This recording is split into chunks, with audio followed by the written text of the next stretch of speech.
What's going on, Soul Nation? Ginger Prime here, and today we're diving into a little bit of a pickle, a subject in which that I've seen some people infer that, something's going on when it comes to World of Warcraft and Final Fantasy XIV. And what I mean by that is that Final Fantasy XIV does not need WoW refugees, really anything to validate its existence in the market, its place in the market, its value as a good game, and something that you should definitely check out and try for yourself. But I've seen people look at how we were excited that Bellular and other big content creators, Preach is another example. Y'all have sent me, just kind of as an aside here, y'all have sent me his video to kind of do a reaction to that, especially I guess after the last couple of reactions that we've done. I have yet to watch that. In fact, beyond Preach, there's been a lot of different video people submissions, and so we've actually got a Reddit now. So if you guys are interested, one of the top links in this video will be our Reddit. So if you have videos and topics and articles or whatever that you want to see my take on, use that. We'll try to build out the Reddit community so we can hopefully manage all this information a little bit easier. I'm kind of new to the whole space, so if you have tips and tricks, just sound off below. But beyond that, what I mean, like I've seen people say that because we're excited, we don't need anybody to come into 14 and validate its existence, to give it credence, to say that it's worthwhile. But what this does mean, what a WoW creator coming into the space and finding success, because like in the case of Bellular, he runs his channel or channels like a business. Like there is a real business impact to him actually talking about Final Fantasy XIV. And if it doesn't do well, if he can't make content around that, then that's going to be kind of a struggle on him. That's a whole other bag of chips for another day. But what I'm meaning in this case is that with 14, him coming in making videos and the community being excited that he's making videos, especially as he's got a large audience, especially when it connects to WoW refugees and the like, I think that is a sense of home. I think that's a sense that like they trust him, they know him, they're excited about this game, and they're excited to see him play this game. And if he can find success in that, then more people will check out Final Fantasy XIV. So Final Fantasy XIV wins regardless. Like they've been hammering kind of this model, this content update model, delivering quality content, especially like as Chris has said,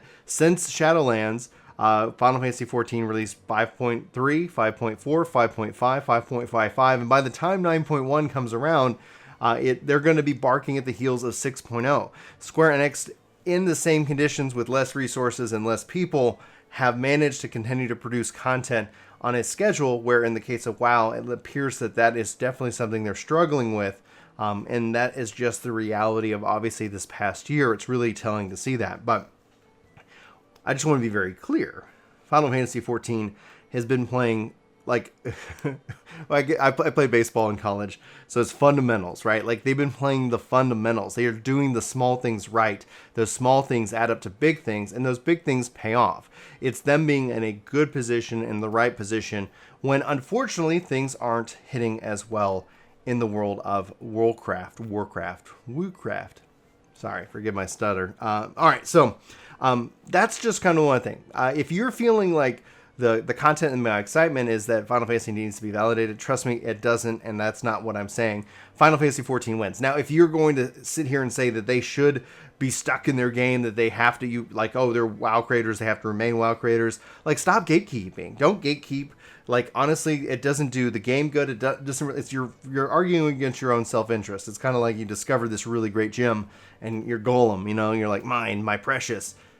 Let other people experience it, and don't sit here and chase them away because you're afraid that things are going to change. Things are going to change regardless. You're just going to, I think, only end up frustrating yourself and the comic sections. I don't know. So anyway, at the end of the day, just welcome in people, be this awesome community that we espouse to be, that we try to be, that we work to be, and I think things are going to continue to get better.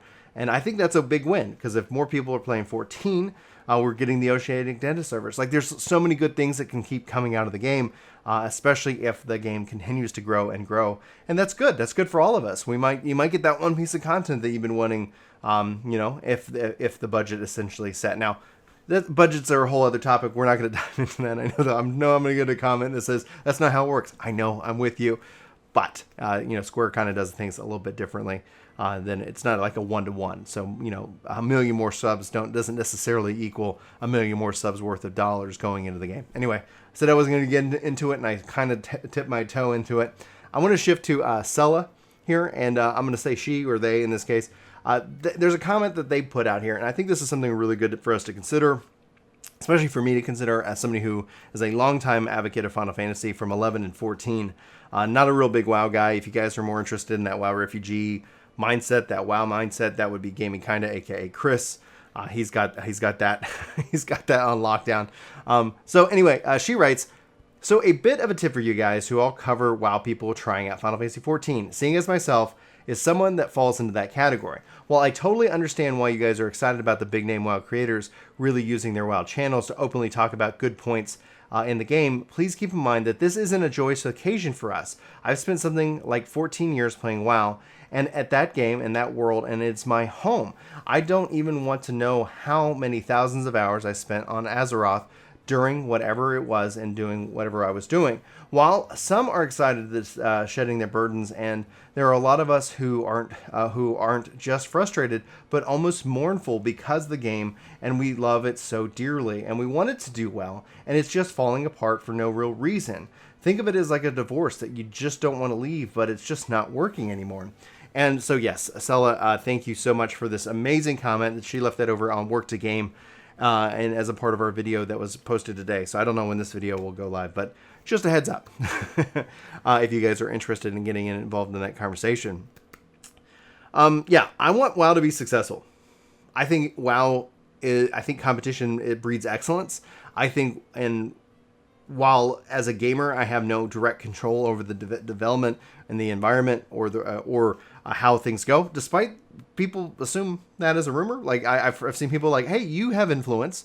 So people have asked me like, hey, you have influence. Go and tell the devs to do whatever. Interesting enough, that was educational for me. I was like, I don't believe I do.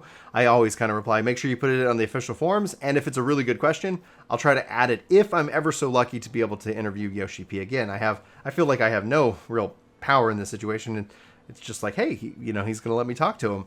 Here are the questions that the community wants to know. And that's cool. I really feel privileged.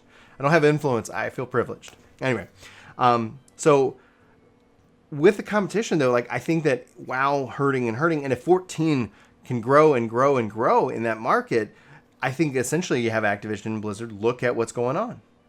And some people say, stop calling it Blizzard, call it Activision. I'm actually in that camp. I'm just trying to speak a vernacular that everybody can understand, not just a few of us diehards.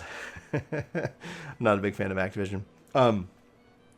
But that being said, I think if Activision Blizzard sees that competition, sees that market cap slipping away, I mean, they're going to be left with two things. Now, Activision, I think, is just going to monetize the hell out of it. I think Activision will just like, all right, guys, it's done its thing. Let's just let it die. Because that just feels Activision-y in my mind. However, there's always hope. Like I've advocated that I think WoW 2 would be a really cool thing. Something where they're not burdened by 16 years of decision making and design decisions and choices, where technology has come so far. And while that might seem weird, if they do it like what PSO2 New Genesis is doing, where the worlds are connected, like that's genius. That's brilliant. That would be revolutionary. And I think they could pull it off. I think they have the capital and the interest, and I think that would be exciting for the developers. And who knows, they could be working on something like that right now. And that's why it feels so disheartening. So, like, oh, what's happening? Where is this game going? But I get the mindset of the divorce. I get the mindset of mourning. This is something you've poured your life into, your community into, like, especially from content creator perspective, your life and your livelihood into, and it's scary, and you don't know what it's going to entail. But I think that's one of the things that makes Final Fantasy XIV special, or hopefully that's the belief that I have about the community. I know there are people within the 14 community who don't understand what content creation is and what it does for the game and how it benefits the game. And that's fine. Like, I'm not going to sit here and say everybody has to have a full good understanding of what it is, but more people talking about the space, more people having that conversation, and then a community willing to support and watch and consume that content, I think overall benefits it because more people are talking. Content is king, not just for the games themselves. The real difference maker in 14 is its consistent content updates, but it's also king in the conversation. You know, the fact that you might be watching this video right now, and if you're at this point, say, chick a doodle dandy. There we go. I make that stuff up on the fly. By the way, if you haven't subscribed yet, I'd love it if you do. You can always unsubscribe later if you don't like the content here on the channel. So anyway, welcome. So if you are already subscribed, you are a legend. There's your compliment for the day. I love you. I love your face. You're beautiful. You could do it. Anyway, sorry. So at that point, though, like, I question this. I question the validity. Like, would WoW benefit more if more people just said, okay, you know, more out. Let's just you know, rip the Band-Aid off. It's just not working anymore, and come play something else and be happy. Have that conversation and be able to communicate that to the devs. What is it about Final Fantasy XIV that is so appealing? What is it about it? You know, and especially in the case of a WoW refugee, I know what it is for me, but that's the question to you. Honestly, if you don't want to do the chickle doodle dandy, like, just let me know in the comments, like, what is it for you that makes 14 so special? I think that's a real critical thing. I'd love to explore that. Maybe I'll put out a poll. So keep it locked to the community tab, because we might do a player feedback episode on that one. So look forward to that. All right. So beyond that, I know this is a little bit rambly. Do apologize. Try to keep my videos a little bit shorter than this, but I'm sorry. Like, I'm sorry to those who are in mourning. It's like, I think that's the appropriate response. I think overall, like, through that process of grief, there's a real good place to land, and it doesn't have to be 14, but I'd love it if you check out Final Fantasy 14. I'm sorry. Like, that sucks. I've been there. I've literally been there, like, with 1.0, Final Fantasy 14 1.0. I've been there with Anthem. You know, I really wanted that game to be good. I really enjoyed what it was, but it obviously was not ready. And I was hopeful, because of what we saw with 1.0, that we would see a miracle with, would they kind of do it. And they were kind of giving all the signs that they were. And then, of course, it's EA, right? EA and Activision. So Square Enix is a company that I've followed and enjoy and have adored for years. So definitely I am biased as it relates, and it kind of connects to that. So just note that any and all of this is under that sense of bias and influence and mindset. That's where it's at. So to Selah, and hopefully I'm not butchering her name, I apologize. And to everybody out there, I hope you are doing well and have a good day, and hopefully that this video has helped clarify a few those. And if you have any questions, always just feel free to ask. I do appreciate the interest and the excitement around the game, and also those of you who are, like, asking for us to do different things when it comes down to that. So hopefully that keeps on coming, but no pressure to do so whatsoever. I'm gonna wrap up. Thanks, guys. This was hopefully a fun little coffee chat. Hopefully you're having a great day, and I hope to see you in my next video. But till then, take care.